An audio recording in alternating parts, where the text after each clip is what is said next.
Assalamualaikum sahabat Salimah. Sahabat semua pasti pernah mendengar tentang penyakit cacar monyet.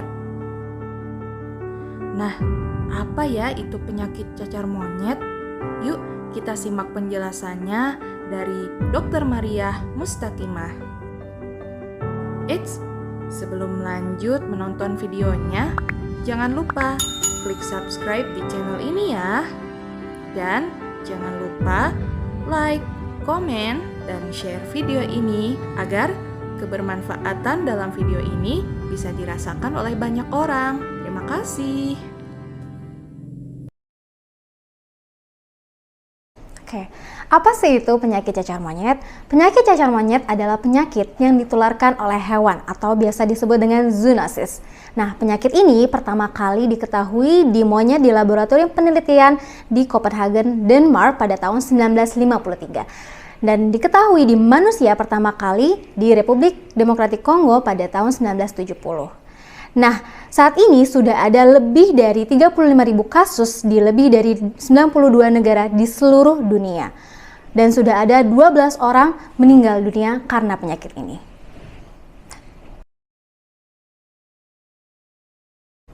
Nah, penyebab dari monkeypox ini adalah dari monkeypox virus yang merupakan virus dari genus Orthopox virus dari famili Poxviridae yang merupakan satu famili nih dengan cacar yang telah kita ketahui disebut juga dengan smallpox.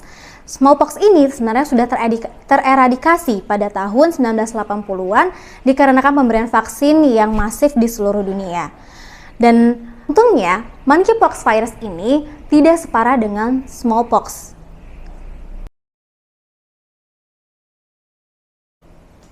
Nah, penyakit ini memiliki masa inkubasi atau munculnya gejala setelah terinfeksi sekitar 7-14 hari atau bisa juga berkisar 5-21 hari.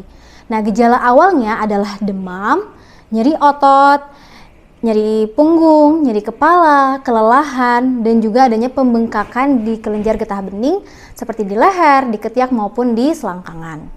Nah, selanjutnya di hari ke-1 sampai ke-3 dari munculnya demam atau munculnya gejala awal akan muncul ruam-ruam di kulit. Ruam-ruam tersebut bisa seringnya terjadi di wajah, kemudian menyebar ke telapak tangan, telapak kaki, bisa juga ke genitalia atau kelamin. Nah, lenting-lentingnya seperti apa sih? Ruamnya seperti apa? Ruamnya itu berwarna kemerahan, kemudian muncul lenting-lenting dari berair sampai bernanah, kemudian rasanya sangat gatal dan juga perih. Keluhan ini biasanya berlangsung dari 2-4 minggu.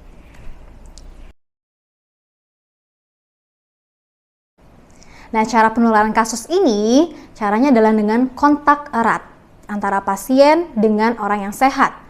Nah, kontak eratnya seperti apa sih? Kontak eratnya itu antara wajah dengan wajah, kulit dengan kulit, mulut dengan mulut, atau mulut dengan kulit. Bisa juga dengan hubungan seksual. Dan makanya mayoritas kasus ini terjadi pada laki-laki yang berhubungan dengan sesama jenis atau sama laki-laki juga. Nah, penularan ini juga bisa terjadi pada permukaan benda. Nah, jadi jika pasien ini memegang suatu benda, jadi misalkan cairan-cairan dari lenting-lenting itu telah pecah, kemudian dia memegang suatu alat, entah itu meja, spray, atau perlengkapan elektronik, maka jika alat-alat tersebut dipegang oleh orang yang sehat, maka bisa mengalami penularan. Bisa juga terjadi pada ibu yang hamil ke janin, itu dengan cara apa? Ketika melahirkan, itu ketika kontak dengan kulit, maka bisa terjadi penularan. Nah, bisa juga nih mengkonsumsi makanan-makanan dari hewan yang terinfeksi jika dagingnya itu mentah. Nah, makanya kita harus tahu nih hewan apa sih yang bisa menularkan penyakit ini. Nah, hewan yang bisa menularkan penyakit ini adalah hewan-hewan seperti monyet, tapi yang paling sering adalah terjadi pada hewan-hewan yang pengerat seperti tikus ataupun tupai. Oh iya, satu lagi dari droplet respiratorik. Apa itu droplet respiratorik? Itu adalah percikan dari air liur dari penderita. Bisa karena batuk, bisa karena bersin, atau lain sebagainya. Nah, alhamdulillahnya penyakit ini tidak secepat COVID-19 untuk penyebarannya. Kenapa? Karena kalau COVID-19 ini dia kan nggak kelihatan ya secara fisik gitu ya. Sementara kalau untuk monkeypox ini, karena kelihatannya ada ruam-ruam di wajah terutama ya, maka orang-orang sudah mulai aware, oh ini kayaknya dia sakit kulit, takutnya menular, sehingga orang-orang mulai menghindar gitu ya, mulai menjaga jarak. Dan juga penyebarannya yang mungkin berbeda ya. Kalau misalkan COVID-19 ini kan dia mungkin di satu ruangan pun juga bisa tertular gitu ya. Alhamdulillahnya juga karena dia satu keluarga dengan smallpox atau cacar. Nah, cacar ini kan dia sudah punya vaksin ya, yang mungkin kita semua udah pernah diberikan vaksin tersebut ketika kecil. Nah, ternyata vaksin ini 85% efektif juga terhadap virus monkeypox. Jadi, jangan khawatir Bunda kalau misalkan kalian melihat ada yang punya penyakit monkeypox ini, maka sarankan untuk melakukan isolasi mandiri ya. Kemudian kita juga harus menghindari dan melakukan etika-etika yang telah dijelaskan sebelumnya untuk mencegah penularan. Seperti itu.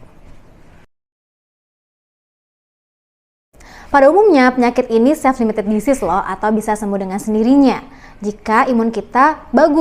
Namun bisa juga berbahaya atau bahkan mematikan pada orang-orang khusus, yaitu pada orang-orang seperti yang memiliki imun yang lemah atau imunodefisiensi, anak-anak usia kurang dari 8 tahun, wanita hamil atau menyusui, dan juga pada orang-orang yang memiliki riwayat eksem.